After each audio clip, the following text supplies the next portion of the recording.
The plan for Operation Barbarossa, the invasion of the Soviet Union, was the most audacious military undertaking in human history.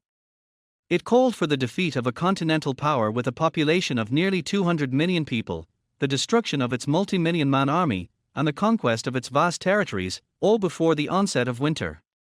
The strategy was Blitzkrieg, or lightning war, a doctrine that had shattered Poland and France with breathtaking speed. Yet, from its very inception, Barbarossa was built upon a grand and fatal illusion, the belief that the tactical and operational brilliance that had succeeded in Western Europe could be seamlessly scaled to conquer the immense, primitive, and unforgiving landscape of Russia. The German High Command, mesmerized by their own earlier successes, planned for a campaign of annihilation while willfully ignoring the monumental logistical realities that would determine its outcome. The core of this illusion was a catastrophic misreading of distance and infrastructure. The campaign in France had been fought over a compact, highly developed theater with an excellent road and rail network. The total advance from the German border to the English Channel was roughly 400 miles. For Barbarossa, the German armies were expected to advance over 1,000 miles to reach Moscow, with objectives stretching to the Volga and the Caucasus. Planners used maps, but they failed to comprehend the qualitative difference between the paved highways of France and the primitive, unpaved Russian prosolokny dorogi, which were little more than dirt tracks that dissolved into bottomless mud during the biannual Rasputitsa, the time without roads. They assumed that the Soviet rail network, with its different gauge and limited capacity, could be rapidly converted and exploited, a task that would prove to be a logistical nightmare of its own. This geographical miscalculation was compounded by a profound underestimation of the Red Army. German intelligence, colored by racial prejudice and the Red Army's dismal performance in the winter war against Finland, dismissed it as a clumsy, primitive colossus with incompetent leadership. The plan anticipated the destruction of the Soviet field armies in a series of massive encirclements near the border, after which organized resistance would collapse. There was no serious contingency for a protracted war. The entire economic and industrial planning for the operation, under their Otto program, was limited, assuming that the war would be won with the weapons and supplies on hand at its start, and that the conquered Soviet territories would then sustain the German war effort. The idea that the Red Army could survive the initial shock, retreat in depth, and reconstitute its forces while evacuating its industry eastward was not part of the German calculus. At the heart of the logistical illusion was the state of the Wehrmacht itself. While the world saw the terrifying image of the Panzer Division, the German army of 1941 was schizophrenic in its composition. Its sharp tip was indeed modern and mechanized, but the shaft of the spear was archaic. Of the over 150 divisions committed to the invasion, only 19 were panzer and 15 motorized infantry divisions. The overwhelming bulk of the army, the infantry divisions that would have to hold the line and consolidate the gains, moved on foot. Their supplies were not carried in trucks, but in hundreds of thousands of horse-drawn carts. This was not a fully motorized force, it was a partially motorized force leading a horse-drawn army from the Napoleonic era. The planning assumptions for supply were therefore a fantasy. The operational tempo of the panzer groups, led by commanders like Guderian and Hoff, was predicated on speed and deep penetration. But their advance was tethered to the walking pace of the infantry and the plodding speed of the horse-drawn supply columns. The logistical reach of a division, the distance it could operate from its supply depots, was determined by the endurance of a man marching in boots and the range of a horse-drawn wagon. The planners assumed that the panzer spearheads could be supplied by a trickle of trucks over these vast distances. But they had nowhere near the number of trucks required, and those they had were a chaotic collection of captured and civilian models, a maintenance officer's despair. Thus, the grand illusion of Barbarossa was not a lack of military skill, but a failure of strategic imagination. The German High Command, at the peak of its confidence, planned for a military victory while ignoring the physics of supply, the geography of Russia, and the resilience of the Soviet state.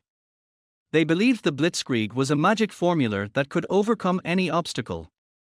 They were about to learn that in the vastness of Russia, logistics was not a supporting function of strategy, it was strategy itself.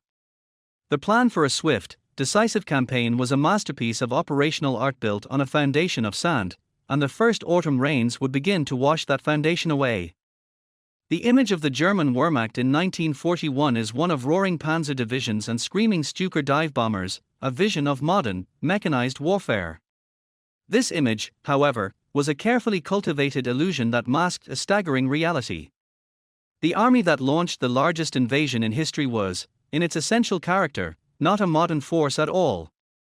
It was the last great horse-drawn army of the Western world. While its spearheads were indeed mechanized, the colossal body of the force, the infantry divisions that formed the bulk of its fighting strength, moved at the pace of Napoleon's Grande Army. This reliance on equine power was not a minor logistical detail, it was the Wehrmacht's fatal flaw, an Achilles heel that would be exposed and mercilessly exploited by the vast distances and primitive infrastructure of the Soviet Union. The scale of this dependence is difficult to overstate. For Operation Barbarossa, the German military assembled over 625,000 horses. An average infantry division required between 4,000 and 5,000 horses to function.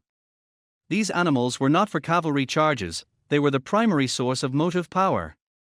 They pulled the divisional artillery, the 105mm howitzers and 150mm heavy howitzers that provided essential fire support. They hauled the ammunition caissoons without which those guns were useless. They dragged the field kitchens that fed the troops, the mobile forge wagons for the farriers, the medical carts, and the thousands of supply wagons carrying everything from rifle ammunition to bread. The German infantryman, for all his martial prowess, marched on foot, his survival and combat effectiveness tied directly to the health and stamina of the horses plodding along behind him. This equine army created a logistical burden of its own that crippled German strategic mobility. A horse requires immense amounts of fodder, approximately 10 pounds of grain and 20 pounds of hay per day. For an army of 625,000 horses, this meant finding, transporting, and distributing over 6,000 tons of grain and 12,000 tons of hay every single day. This fodder competed for precious space on the overstretched railways and limited truck convoys with ammunition, fuel, and other essential supplies. A panzer division could be refueled from a captured Soviet depot, but a horse could not eat diesel fuel. As the army advanced into the scorched earth of the Soviet retreat, the problem became catastrophic. The barren landscapes of Russia could not sustain the Wehrmacht's equine host, and the supply lines stretching back to Poland became choked with trains carrying not shells for the front, but hay for the horses. The contrast with the motorized spearheads created a fatal disconnect in operational tempo. The panzer groups, under commanders like Guderian, were designed for lightning war. They could advance 50 miles in a day, exploiting breakthroughs and shattering Soviet command and control. But these rapid advances were meaningless if the infantry could not follow to consolidate the gains and secure the flanks of the salients. The horse-drawn infantry divisions, however, could manage only 15 to 20 miles per day on a forced march. On the poor Russian roads, this pace was often much slower. The result was the creation of massive, vulnerable gaps between the fast-moving panzers and the slow-moving infantry. The Soviet military, after initial disarray, learned to counterattack these exposed flanks, constantly threatening to cut off the very spearheads that had broken their front. The fragility of this system became horrifyingly apparent with the changing of the seasons. The Rasputitsa, the twice-yearly period of mud caused by the autumn rains and spring thaw, turned the Russian roads into impassable quagmires. Wheeled vehicles bogged down. But the horses suffered equally. They strained and foundered in the deep mud, expending their energy and consuming their limited reserves of strength. They died in droves from exhaustion, malnutrition, and the biting cold of the Russian winter for which they were entirely unprepared. A motorized truck could be repaired, a dead horse was a permanent loss of motive power. The loss of horses meant artillery pieces had to be abandoned. Supply columns could not move, and divisions were immobilized, strangled by their own logistical inadequacy. The horse, therefore, was more than just a mode of transport, it was the symbol of the Wehrmacht's strategic limitations. It represented an army that had perfected the tactics of the early 20th century but was logistically unprepared for the demands of a mid-20th century war on a continental scale. The German soldier, trained for swift, decisive campaigns in Western Europe, found himself trapped in a slow-motion war of attrition, his fate tied to the welfare of an animal that was as vulnerable to the Russian environment as he was. The mighty Wehrmacht, for all its fearsome reputation, marched into Russia on the hooves of millions of horses, and it was this very dependence that would halt its advance at the gates of Moscow and ensure its ultimate defeat. The Achilles heel was not a small, vulnerable spot, it was a fundamental, systemic weakness that ran through the entire army, a weakness that the immense spaces of Russia would ruthlessly expose.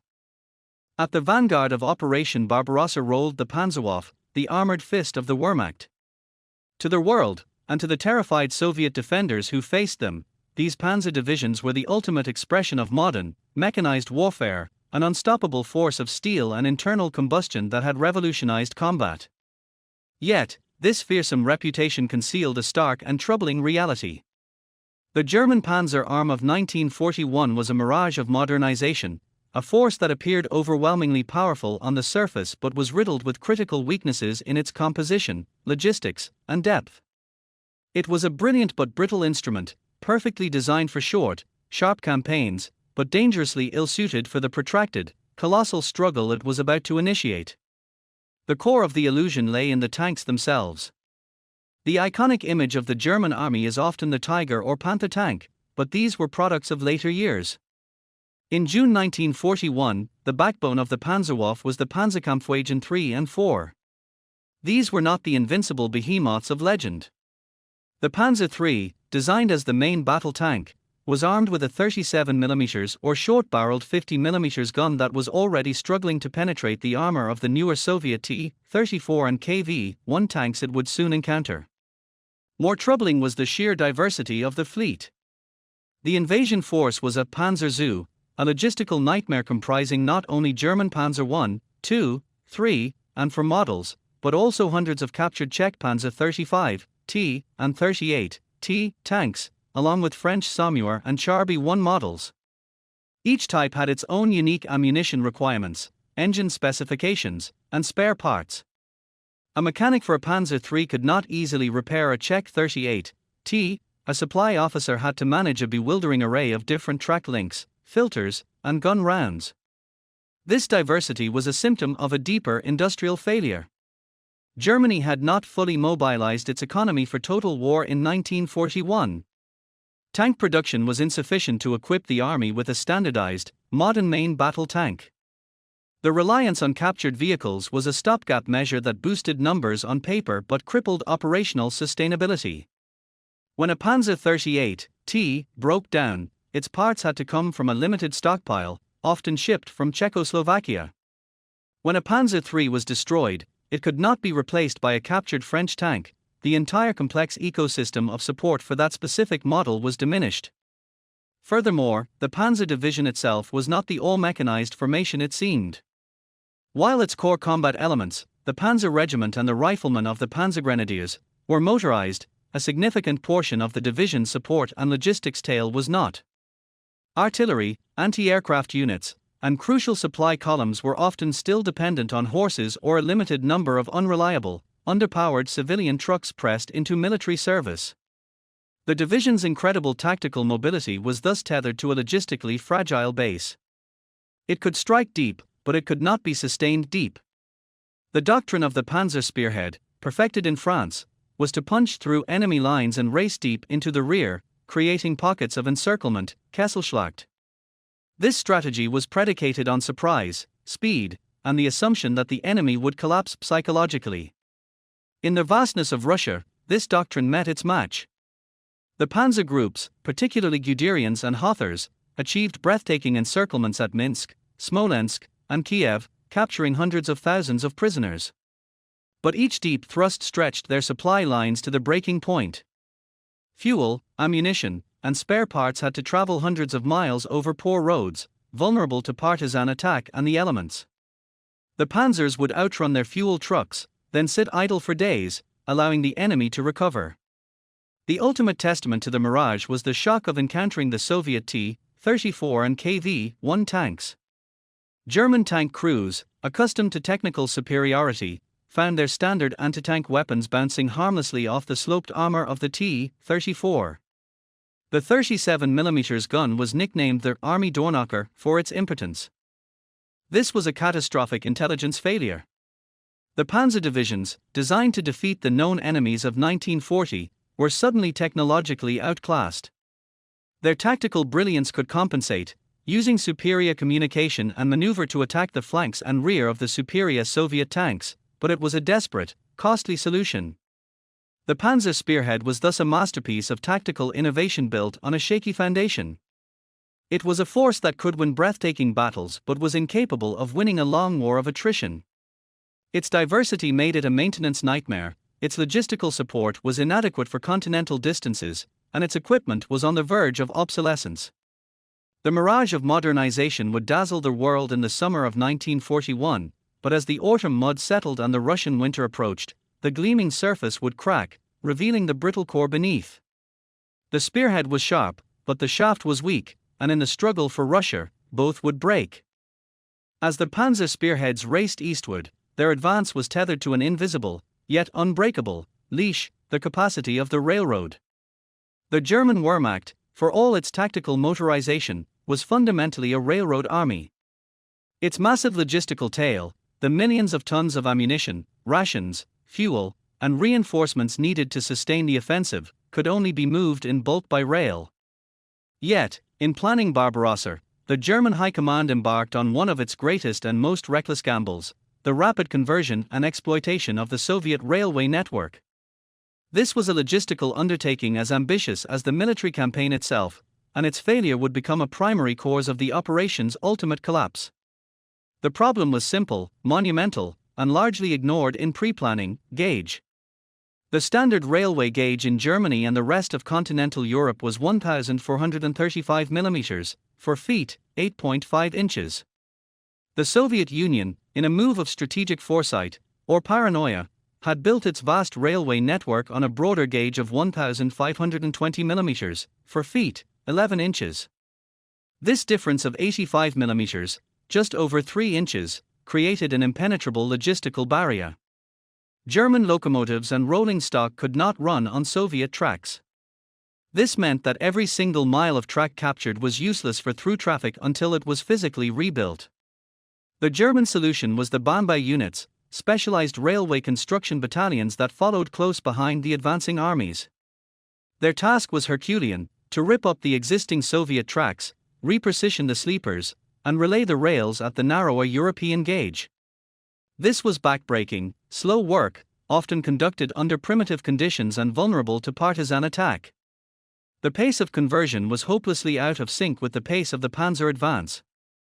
While Guderian's tanks could cover 50 miles in a day, the railway troops were lucky to convert 10 to 15 miles of track in the same time. This created a yawning gap, a logistical vacuum, between the railheads in Poland and the fighting front hundreds of miles to the east. Even when tracks were converted, the system was plagued by crippling bottlenecks. The Soviet railway network was sparse compared to Western Europe. Key junctions and marshalling yards were few and far between. When these were captured, they were often found to be systematically demolished by retreating Soviet forces, locomotives dynamited on the turntables, switching mechanisms destroyed, water towers blown up. Repairing these complex facilities was far more time-consuming than simply relaying track. Furthermore, the Germans faced a critical shortage of locomotives and rolling stock that could operate on the converted lines. They had to bring their own, and the numbers were utterly insufficient for the task of supplying an army of 3 million men across a 1,000-mile front. This railway crisis had immediate and catastrophic consequences for the fighting troops. The panzer divisions, operating far beyond the converted railheads, became entirely dependent on a fragile and inadequate truck transport system. But the trucks themselves were hampered by a lack of fuel and spare parts, which were stalled back at the unmoving railheads. The result was a vicious cycle: the tanks advanced until they ran out of fuel, then waited for the fuel to be brought forward by trucks that were themselves struggling with shortages.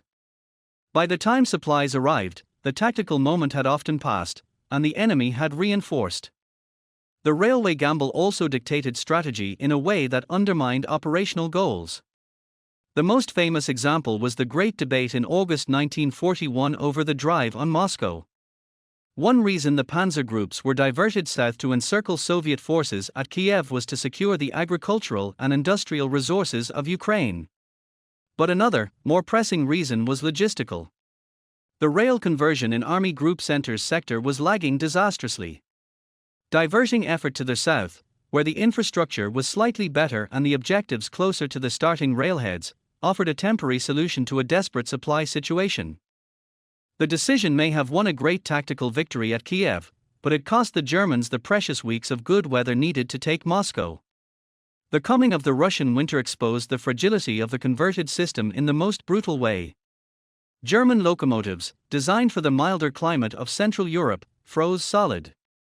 Water towers were destroyed, and the limited rolling stock was overwhelmed by the demand for winter clothing and fodder for their horses, which should have been delivered months earlier. The entire system seized up, stranding divisions at the front without food, ammunition, or winter gear. The railroad gamble of Barbarossa was thus a catastrophic failure. It was a plan based on the arrogant assumption that a problem of continental engineering could be solved on the fly by a military administration. The Germans discovered that conquering territory was one thing, supplying an army within it was another. The 3-inch difference in railway gauge became one of the most decisive defensive weapons the Soviet Union possessed, a passive, unyielding barrier that slowed the German advance, starved its spearheads, and ultimately contributed as much to the defense of Moscow as any Soviet general or soldier. The Wehrmacht was defeated not just by the Red Army, but by the immutable physics of logistics and the arrogance of planners who believed they could regauge a continent in a single campaigning season. Beyond the stalled railheads, the lifeline of the advancing German army was its motor transport. It was this fleet of trucks that was supposed to bridge the critical gap between the end of the track and the fighting front, carrying the fuel, ammunition, and rations that would keep the panzer spearheads driving eastward. Yet, this vital component of the Blitzkrieg machine was not a coherent, purpose-built force, but a chaotic, improvised collection of vehicles that represented one of the most severe logistical crises of the entire campaign. The Wehrmacht's truck fleet was a scavenger's armada, a testament to pre-war neglect and the fatal underestimation of the logistical demands of a war in Russia. At the heart of the crisis was a fundamental lack of standardization and industrial focus. Unlike the American Army, which would later deploy hundreds of thousands of nearly identical GMC Juice and a half trucks, the German Wehrmacht went to war with a bewildering Panzer zoo of its own in the motor pool. The core of the fleet consisted of the Opel Blitz 3.6-ton truck, but it was supplemented by dozens of other models from manufacturers like Mercedes-Benz, Magirus, and Borgward, each with different engines, transmissions, and parts. This diversity was a maintenance officer's nightmare. A broken Opel Blitz could not be cannibalized to repair a disabled Mercedes. Spare parts had to be sourced from a complex and overstretched supply chain for each specific model, a system that collapsed under the strain of the Russian campaign. This problem was exponentially worsened by the policy of relying on captured equipment. The victorious campaigns in Western Europe had provided a windfall of French, British, Belgian, and Dutch trucks. While this bolstered the numbers on paper, it created an insoluble logistical labyrinth. A single German motorized division could be operating Opel Blitzes, French Renault AGRs, British Bedford Oris, and Czech Prager trucks. Each required its own unique fuel filters, spark plugs, tires, and engine components. The official German Army motor vehicle manual for the war listed over 100 different types of trucks, 52 types of cars, and 150 different motorcycles. This was not a streamlined supply system, it was a chaotic junkyard masquerading as a military logistics corps. The harsh environment of the Soviet Union acted as a merciless filter on this already fragile fleet. The fine, abrasive dust of the Russian summer choked engines and wore out cylinders at an alarming rate. The Rasputitzer, the autumn mud, was an even deadlier enemy. Heavily laden trucks sank axle deep into the glutinous mire, their spinning wheels digging their own graves. Recovery was nearly impossible, and thousands of vehicles were simply abandoned where they bogged down, their precious cargoes lost. The primitive, unpaved roads shook vehicles to pieces, breaking springs, shattering transmissions, and cracking engine blocks. The attrition rate was staggering. Within months, some units had lost over 50% of their motor transport to mechanical failure and the elements, not enemy action. The shortage of trucks created a brutal hierarchy of priority that crippled the army's overall effectiveness. Fuel was the absolute top priority. Without it, the panzers stopped.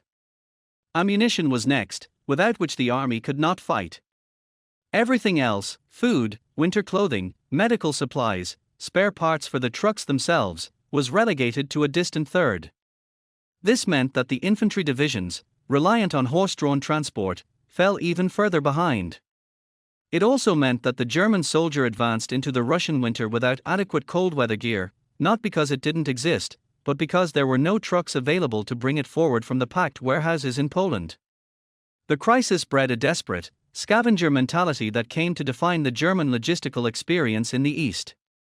Units became adept at organizing, a euphemism for stealing trucks and parts from other, less fortunate units. Maintenance depots became graveyards of cannibalized vehicles, stripped of any usable part to keep a handful of others running. The capture of a Soviet truck was a major event. But it only added another make and model to the maintenance nightmare. The entire system operated on a day-to-day basis, with no strategic reserve or depth. The consequences for the campaign were dire. The famed panzer divisions, the symbol of German mobility, were repeatedly halted not by Soviet resistance, but by empty fuel tanks. Operations were planned not around grand strategic objectives, but around the location of the nearest supply dump and the estimated range of the available trucks. The advance became a series of fits and starts, a rapid lunge forward when fuel arrived, followed by a days-long pause as the army waited for the sluggish truck convoys to replenish its exhausted stocks. The truck crisis of Barbarossa exposed the illusion of German modernization. It revealed an army that had mastered the tactics of the Blitzkrieg but had failed to build the logistical foundation necessary to sustain it over continental distances.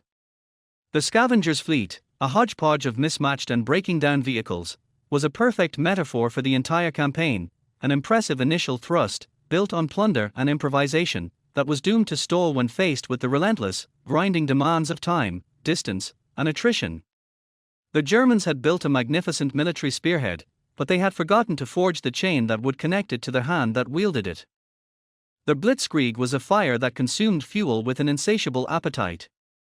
Its terrifying speed and destructive power were entirely dependent on a constant, high-volume flow of gasoline and diesel to the front. Yet, from the first day of Operation Barbarossa, this vital artery was not a robust pipeline but a fragile, leaking capillary, stretched to its absolute limit. The fuel supply for the largest invasion force in history was a precarious gamble, a house of cards built on optimistic assumptions and shattered by the harsh realities of Russian distance, destruction, and desperate consumption. The story of the Wehrmacht's fuel is the story of the Blitzkrieg running out of gas, both literally and metaphorically. The German war economy entered the Russian campaign with no significant strategic fuel reserve. The entire operational plan was predicated on a swift victory, after which the captured oil fields of the Caucasus would supposedly fuel the next phase of the war. This was a catastrophic miscalculation. The advancing armies immediately began consuming fuel at a rate that far exceeded the most pessimistic pre-war projections. Their vast distances meant that a significant portion of the fuel delivered to the front was consumed simply by the trucks delivering it, a self-cannibalizing cycle known as consumption in transit. A panzer division on the advance could easily burn through its entire fuel load in a single day of hard fighting and movement, and it might take a week for replenishment to arrive from the distant rear. The primary method of delivery was the railway, but as detailed in the previous chapter, the gauge conversion crisis created monumental bottlenecks. Fuel, along with everything else, piled up at railheads in Poland and former Soviet border areas, unable to move forward. When it did reach the end of the line, it faced its second great challenge, the truck crisis. The inadequate, broken-down fleet of German trucks was utterly incapable of establishing a reliable, shuttle service, from the railheads to the panzer spearheads hundreds of miles ahead. Fuel was loaded onto these trucks in 20-liter jerrycans, an inefficient and labor-intensive process. Convoys would set out, only to be delayed by mud, mechanical breakdown, or partisan attack, arriving with only a fraction of their original cargo. This created a tactical reality where German commanders were less concerned with enemy dispositions than with their own fuel gauges. The war diary of the German 2nd Panzer Group is filled with entries not about Soviet counterattacks, but about fuel shortages. "The attack cannot continue due to lack of fuel" became a recurring, desperate refrain. Guderian's panzers, poised to strike their final blow, were repeatedly halted for days at a time, their operational momentum shattered, allowing the Red Army precious time to regroup and reinforce. The Blitzkrieg was becoming a war of fits and starts, its rhythm dictated not by tactical opportunity, but by the sporadic arrival of fuel convoys. The German response was a series of desperate improvisations that highlighted the depth of the crisis. Capturing Soviet fuel dumps intact became a primary military objective, sometimes overriding other strategic goals. When these were seized, they provided a temporary windfall, but Soviet scorched earth policy ensured they were usually destroyed. The quality of captured Soviet fuel was also often poor, damaging sensitive German engines. The Luftwaffe, the other great consumer of fuel, was forced to divert its own precious transport planes in emergency aerial resupply missions to stranded panzer divisions, a dramatic but logistically insignificant gesture that highlighted the collapse of the ground supply system. The fuel crisis also exposed the fundamental weakness of Germany's synthetic fuel program. While the hydrogenation plants converting coal to oil were a technical marvel, they were vulnerable, high-value targets for Allied bombing and could never hope to meet the demands of a protracted two-front war. The entire campaign was a race against time and fuel consumption, and by the autumn of 1941, it was a race the Wehrmacht was losing. The drive on Moscow was not halted by the Soviet winter alone. It was already stalling in the autumn mud because the fuel to sustain it was not there. The precarious fuel pipeline was the single greatest constraint on German operational art in 1941. It meant that the Wehrmacht could win breathtaking battles of encirclement, but it lacked the logistical stamina to exploit them decisively. It turned the world's most feared army into a force that advanced only when its fuel trucks arrived, and then stopped when its tanks ran dry. The fuel of the Blitz was not just a commodity, it was the measure of German strategic reach. And in the vastness of Russia, that reach fatally exceeded its grasp, leaving the panzer armies stranded and immobile, their engines silent, their offensive power extinguished not by enemy steel, but by empty gas tanks. The late summer and early autumn of 1941 witnessed the operational apex of the German invasion, a period of staggering encirclements and seemingly unstoppable advances. Yet, this apparent dominance masked a systemic failure that was reaching its climax. The German war machine was experiencing a catastrophic supply collapse. The fundamental, irreconcilable disconnect between the speed of its mechanized spearheads and the glacial pace of its horse-drawn logistical tail had become a chasm that the entire army was poised to fall into. The Blitzkrieg was not being defeated by the Red Army, it was dying of self-inflicted logistical strangulation, having outrun the horse carts that were its lifeblood. This collapse was the inevitable result of a flawed doctrine meeting an unforgiving reality. The panzer groups, embodying the spirit of the Blitzkrieg, were designed for deep, independent operations. Commanders like Guderian and Hoth pushed their divisions to the absolute limit of human and mechanical endurance, achieving penetrations of 50, 60, even 100 miles in a matter of days.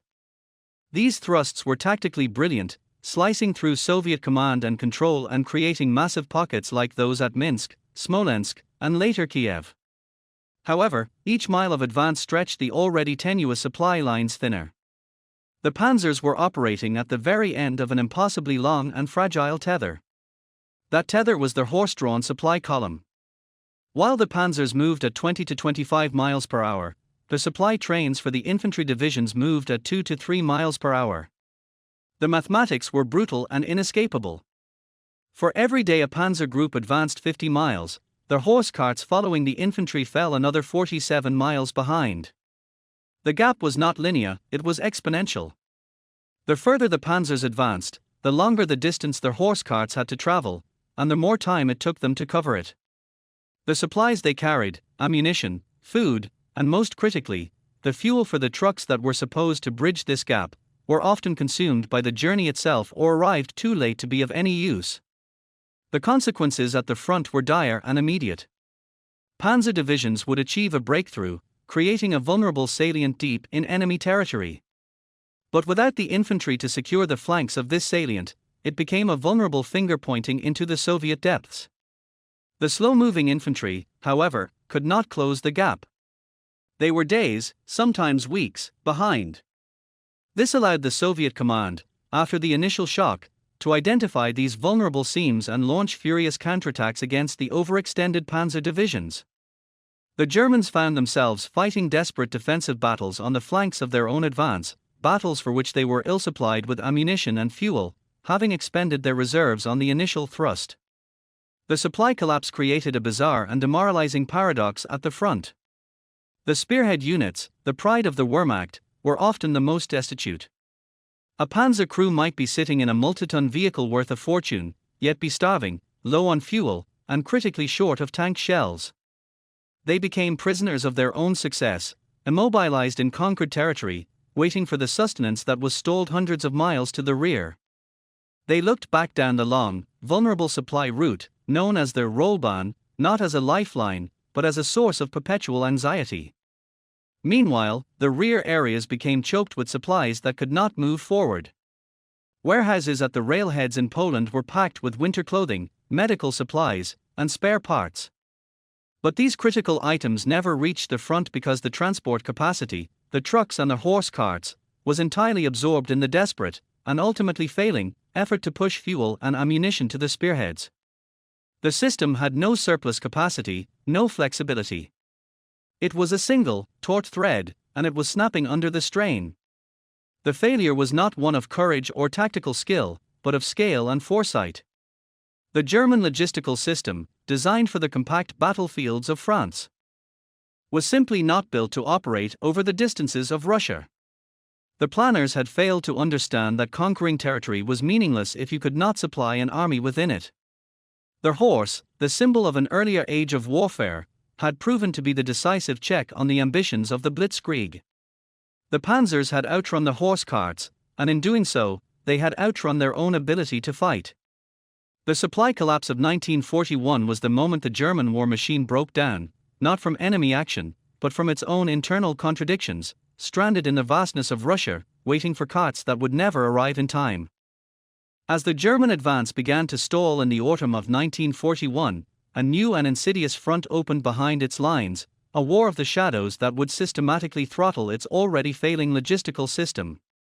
This was the Partisan War.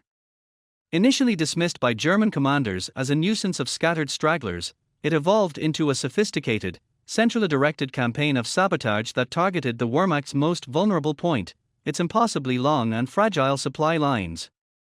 While the panzer armies were locked in combat with the regular Red Army, a second, invisible army was waging a relentless war of attrition against the railroads, bridges, and convoys that formed the German lifeline. The German occupation policy itself was the partisans' greatest recruiter. The brutal treatment of Soviet civilians, the systematic starvation policies, and the horrors of the Holocaust created a deep and lasting reservoir of hatred and a desperate willingness to resist. What began as spontaneous acts of vengeance by isolated individuals was quickly harnessed and organized by the Soviet state. The central staff of the partisan movement, established in Moscow, provided direction, coordination, and, crucially, airdropped supplies, weapons, and trained cadres. The partisans were not merely guerrillas, they were an integral arm of the Red Army, operating deep behind enemy lines. Their primary target was the railway system. The German army's absolute dependence on the rails made them the perfect strategic objective. Partisan units, often guided by railway workers who had stayed behind, became experts in demolition. They would mine tracks, derail trains carrying vital supplies like fuel and ammunition, and destroy switching stations, paralyzing entire sections of the network. The damage was not just material but temporal. A single successful sabotage act could close a critical line for days, causing cascading delays down the entire logistical chain. Repair crews, themselves vulnerable to ambush, worked in constant fear, and the pace of their vital gauge conversion slowed to a crawl. The attacks were not limited to the rails. The few paved roads became death traps for German convoys. Partisan scouts would track the movement of supply columns, relaying their position to ambush teams hidden in the dense forests that lined the routes. A sudden burst of machine gun and submachine gun fire, a hail of grenades, and the convoy would be shattered, its trucks burning, its drivers dead. These attacks were not aimed at conquering territory but at instilling a constant, paralyzing fear. Every kilometer of road behind the front became contested space. Truck drivers, already exhausted and operating worn-out vehicles, now had to navigate a gauntlet of potential ambushes, further slowing the delivery of supplies and eroding morale. The German response was characteristically brutal and strategically counterproductive. They instituted a policy of collective responsibility, burning villages and executing scores of civilians for a single partisan attack in their vicinity. This "fight terror with terror" approach only swelled the ranks of the partisans, driving more of the persecuted population into the forests to join the resistance. The security divisions assigned to rear-area duty were often composed of older or less reliable troops, and they were never numerous enough to effectively control the vast occupied territories. They could garrison towns and guard key bridges, but they could not patrol every mile of track or every forest path. The partisan were forced the Germans to divert massive resources from the front. Entire divisions, desperately needed to bolster the offensive against Moscow or to shore up the line during Soviet counteroffensives, were instead tied down in endless, frustrating anti-partisan sweeps. These operations, with names like Operation Bamberg or Operation Hamburg, would cordon off huge areas of forest, but the partisans, intimately familiar with the terrain and supported by the local population, would simply melt away into the swamps and woods, only to reappear once the German troops had moved on. It was a war of shadows against steel. And the shadows were winning. The cumulative effect on German logistics was devastating. The flow of supplies to the front became erratic, then reduced to a trickle. A division scheduled to receive a trainload of ammunition would receive nothing because the train had been derailed 200 miles to the rear. A panzer group awaiting a fuel convoy would watch its reserves dwindle to nothing as the trucks were picked off one by one on the journey forward. The partisans introduced a factor of constant uncertainty and friction that the precise German logistical system could not withstand. By the winter of 1941, the partisan war had become a major strategic factor. It was no longer a sideshow, it was a critical front in its own right. The German army was not just fighting the Red Army, it was fighting the very land and people it had occupied. The partisans ensured that the German rear was never secure, that every supply line was under threat, and that the cost of occupation was bleeding the Wehrmacht white. They proved that a modern army, for all its power, is terrifyingly vulnerable when its long, thin logistical tail is exposed to the knife of a determined, shadowy enemy. The lifeline was cut in 1,000 places, and the army at the front was slowly, inexorably, being strangled. By the winter of 1941, the failure of Operation Barbarossa revealed a truth far more profound than any single battlefield defeat. Germany was not simply losing a military campaign, it was losing an industrial war. The struggle on the Eastern Front was not just between the Wehrmacht and the Red Army, but between the entire economic and productive capacity of the Nazi state and the combined industrial might of the Allied arsenal, now increasingly funneled to the Soviet Union. The logistical collapse in Russia was, at its core, the result of a fundamental industrial mismatch, a chasm in productive capacity that no amount of tactical brilliance or soldierly courage could overcome. The German war economy in 1941 was a paradox.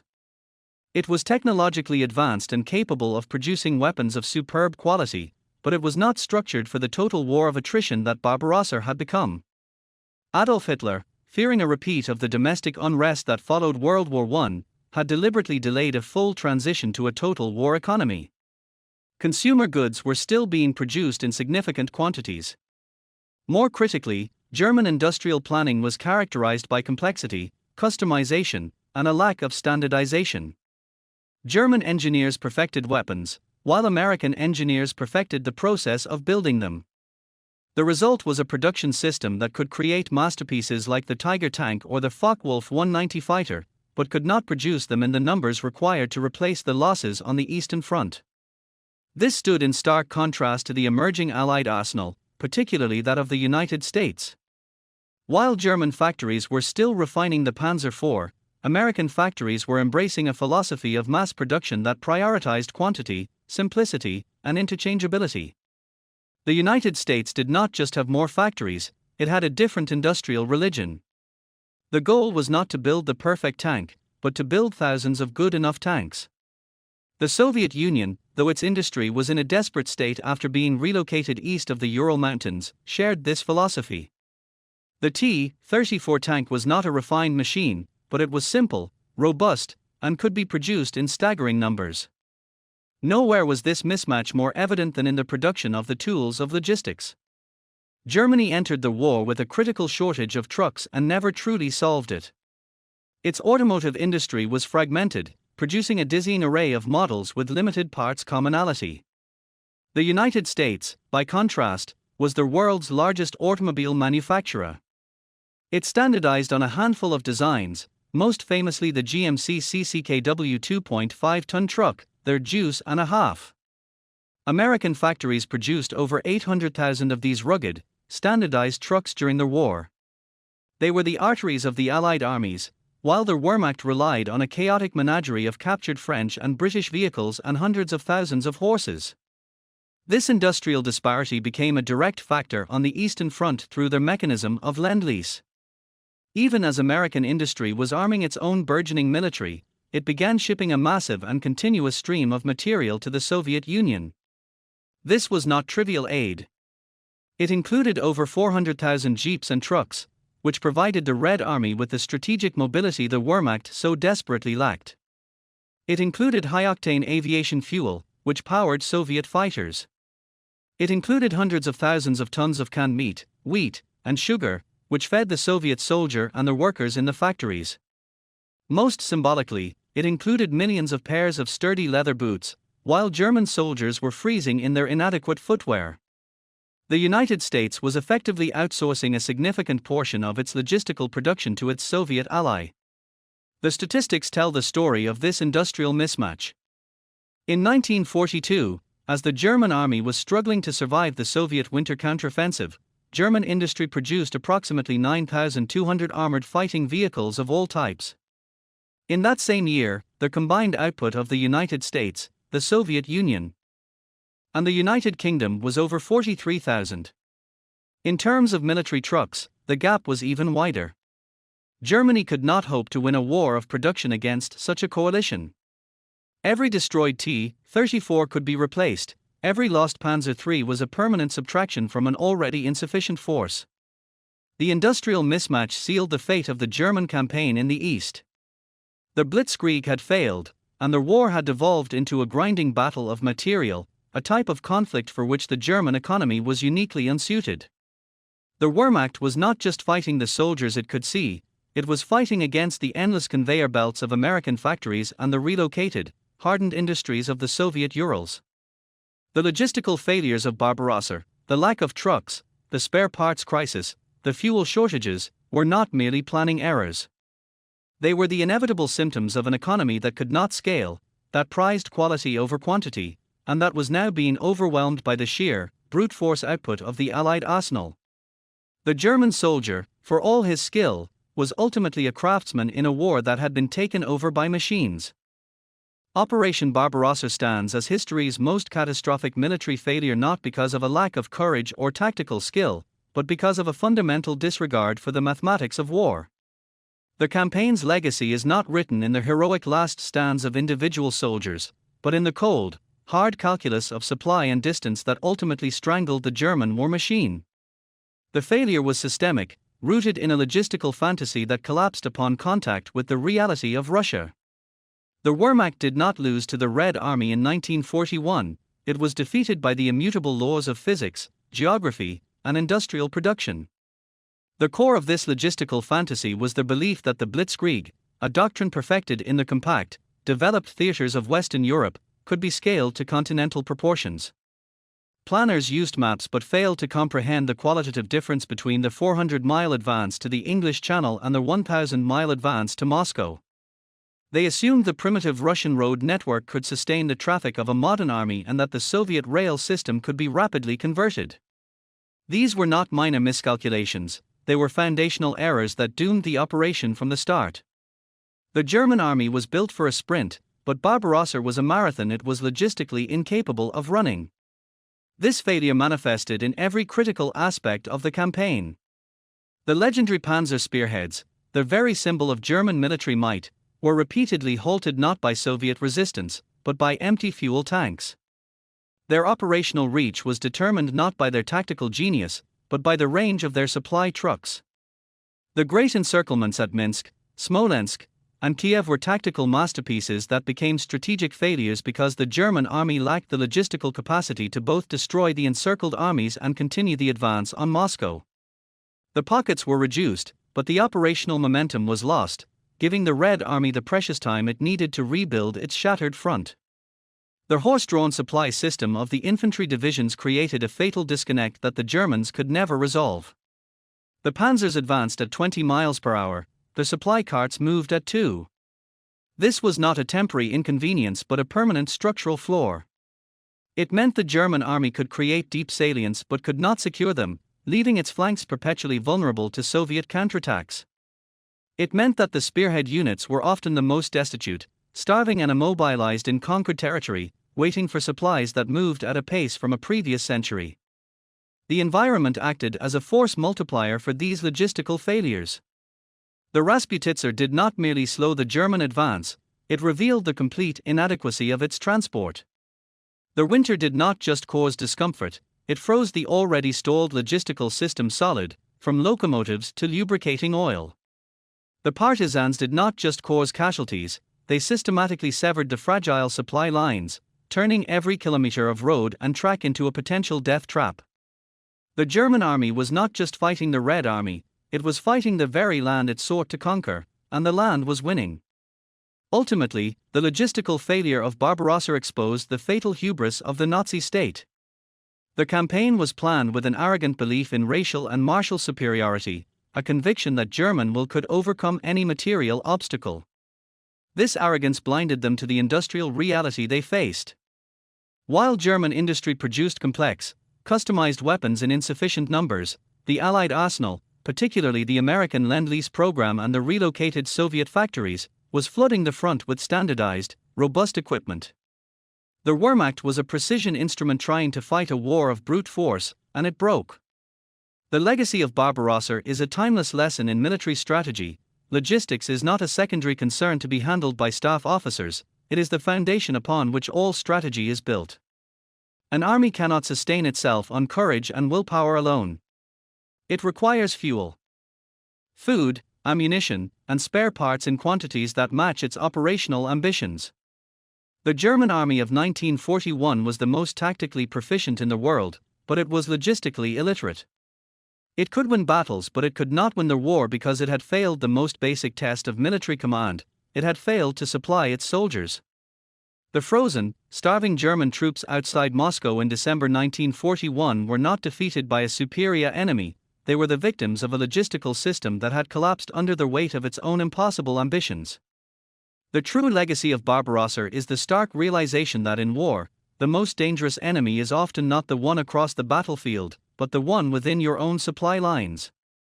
The thunder of Operation Barbarossa faded into the frozen silence of the Russian winter, but its echoes have reverberated through the decades, a somber lesson etched into the annals of military history. The campaign stands as the definitive case study in the catastrophic consequences of ignoring logistics, a timeless warning against the intoxicating poison of strategic hubris. The failure was not merely German, it was human. It was the failure to respect the fundamental, unglamorous mathematics of war, the calculus of supply that ultimately determines victory or defeat. The most profound echo of Barbarossa is the enduring principle that no amount of tactical brilliance can compensate for logistical failure. The Wehrmacht demonstrated unparalleled operational artistry in 1941, executing encirclements on a scale never before seen. Yet these triumphs proved hollow. Their victorious armies, stranded dozens of miles beyond their supply lines, watched their conquests dissolve as they ran out of fuel, ammunition, and food.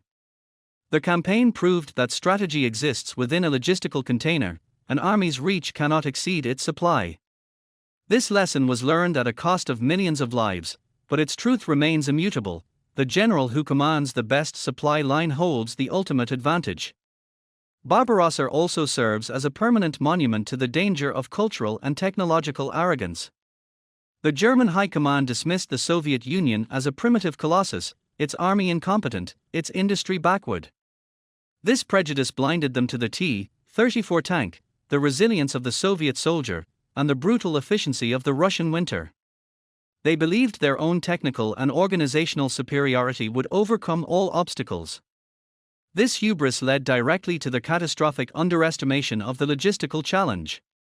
They planned for a race car to win a rally, but provided it with a horses feeding schedule and a bicycle's maintenance crew. The assumption that willpower could overcome physics was the campaign's original sin. The ghost of the German railway crisis haunts every modern military planner. The 3-inch difference in track gauge became one of the most effective defensive weapons in history, a passive barrier that did more to slow the German advance than entire Soviet armies. This highlights a critical, often overlooked aspect of grand strategy: infrastructure is a weapon. An enemy's transportation network, its ports, rails, and roads, must be either usable or irrelevant to your plans.